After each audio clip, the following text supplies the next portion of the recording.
Hello everyone, welcome to my channel study mission active. आज का topic है gene पियाजे। Gene पियाजे का संज्ञानात्मक विकास सिद्धांत।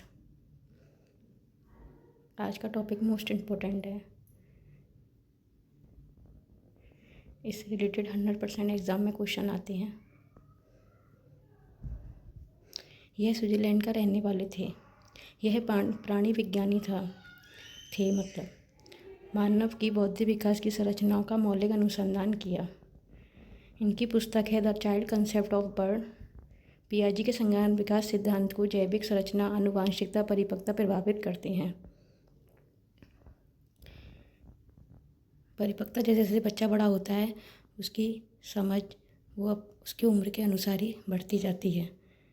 जैसे ही बच्चे वातावरण में बड़े होते जाते हैं वैसे ही उनके चिंतन का विकास होता जाता है। पियाजे के सामाजिक अनुभव प्रभावित करते हैं। पियाजे के संज्ञानात्मक विकास को प्रभावित करने वाले कारक हैं। कौन कौन से कारक हैं? पहला जैविक संरचना, दूसरा भौतिक वातावरण, तीसरा सामाजिक अनुभव। संज्ञानात्मक विकास सिद्धांत की प्रक्रिया क्या प्रक्रिया है? स्कीमा विचारों की एक अंतर्निहित शक्ति होती है जिसे भौतिक संरचना के नाम से भी जाना जाता है। स्कीमा विज्ञान की अंतःशक्ति।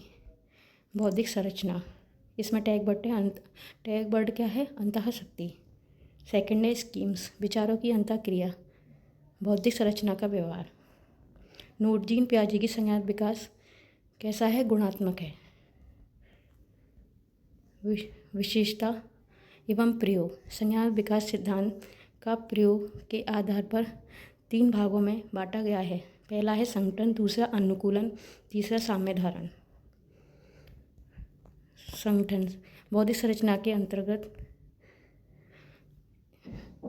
एकत्रित करने की प्रक्रिया को संगठन कहते हैं।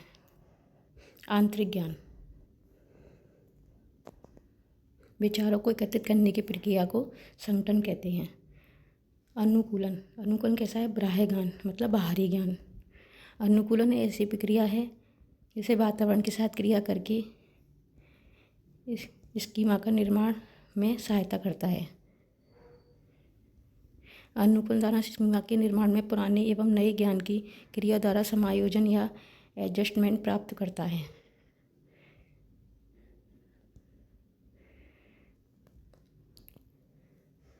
एडजस्टमेंट मतलब सामंजस्य, समायोजन एवं सामंजस्य प्राप्त करता है। अनुकूलन की 2 उपक्रिया हैं। पहली आत्मसात्करण, दूसरी समाविष्टीकरण। इन दोनों को ही कहते हैं समायोजन। वातावरण के साथ अंतःक्रिया करके नए एवं पुराने ज्ञान की प्रक्रिया द्वारा स्कीमा के निर्माण में समायोजन के साथ प्रक्रिया को अनुकूलन कहते हैं।